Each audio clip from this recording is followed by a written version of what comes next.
Good morning.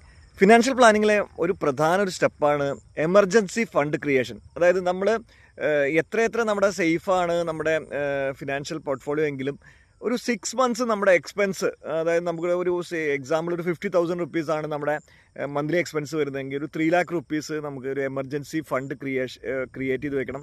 In case നമ്മുടെ inflow നിന്ന് പോയാലും, അതായത് 50,000 1 lakh എക്സ്പെൻസ് ഉള്ളവരാണെങ്കിൽ 6 lakh റുപ്പീസിൻ്റെ എമർജൻസി ഫണ്ട് അത് സെപ്പറേറ്റ് ആയിട്ട് എപ്പോഴും അത് മെയിൻറ്റെയിൻ ചെയ്ത് പോകണം. ഇത് തന്നെയാണ് എനിക്ക് ഹെൽത്ത് ഇൻഷുറൻസ് എമർജൻസി ഫണ്ട്. അതായത് ഹെൽത്ത് ഇൻഷുറൻസ് കിട്ടാത്തൊരു വിഭാഗമുണ്ട്. അതായത് സ്ട്രോക്ക് വന്നവർ, അല്ലെങ്കിൽ റുമാറ്റോയ്ഡ് ആർത്രൈറ്റിസ്, അത് അങ്ങനെ ഓപ്പൺ ഹാർട്ട് സർജറി കഴിഞ്ഞോ അങ്ങനത്തെ ആൾക്കാർക്കൊന്നും ഹെൽത്ത് ഇൻഷുറൻസ് കിട്ടുന്നില്ല. അങ്ങനത്തെ ആളുകൾ ഹെൽത്ത് എമർജൻസി ഫണ്ട് ക്രിയേറ്റ് ചെയ്യണം. അപ്പം അതും എമർജൻസി ഫണ്ട് ക്രിയേഷൻ ഫിനാൻഷ്യൽ പോർട്ട്ഫോളിയോയിൽ വളരെ ഇമ്പോർട്ടൻ്റ് ആണ്. ഇതുപോലത്തെ ടിപ്സ് കൂടുതൽ കിട്ടാൻ വേണ്ടി നമ്മുടെ ചാനൽ സബ്സ്ക്രൈബ് ചെയ്യുക. Thank you and good day.